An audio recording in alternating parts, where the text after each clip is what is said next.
Hey folks, this is Mark with OrientWatchUSA.com, and I'm really happy to bring to you the newest M-Force. Now this M-Force is going to be called the Air Diver. The SKU is SEL03005Y0. Now this is also powered by the 40 and 5A movement that we're very well accustomed to in the M-Force line, but for those who don't know quite what it is, the 40 and 5A is a self-winding, hand-winding, hackable movement, 22 joules, 6 beats per second with a power reserve and date. That's a huge mouthful, but we'll go through each part one by one, alright?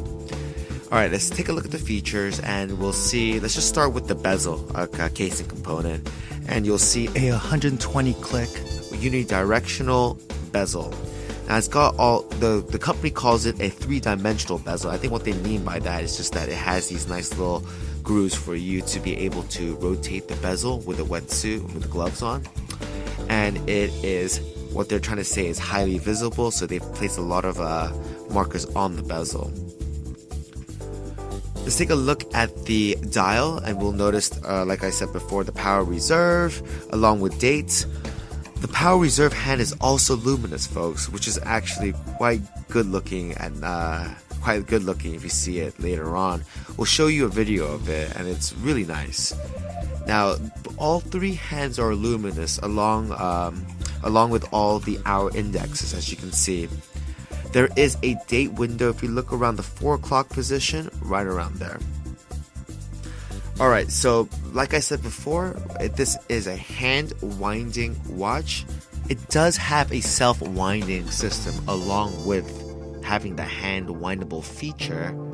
It's just an extra perk.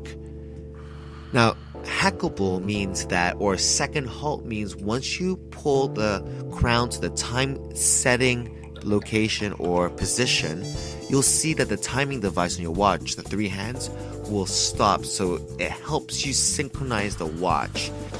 The M-Force is very, very durable for one particular reason, in my opinion, and that's because of the amazing case structure. Now, the case structure uses 3 movement support rings, which are kind of the special sauce for this case. Ring A is at the bottom. Now, ring A handles all the shock from the side of the case. Ring B handles all the shock that's coming from the case back, from the rear side of the watch. And there's also a ring C, which takes all the impact from the dial position. Alright, so basically every side where impact can come and disturb the movement from timekeeping has basically a suspension or a shock bearer. So it's very, very durable in that sense. Alright, now let's take a look at some of the other parts of this watch. The case back is screwed down by design, as you can see. Now, the rubber band that they use, now this is very, very popular for scuba divers, folks. For those who do go scuba diving, the reason why they like to use rubber is because the circumference of their wrist is different from when they wear a wetsuit and when they take off the wetsuit. So they want something that's very adjustable. And now you can imagine if you had a metal band, how difficult or how inconvenient that could be when you want to go in and out of the ocean. Alright folks, so this is the newest M-Force, SEL03005Y0. Hope to see you wearing one soon.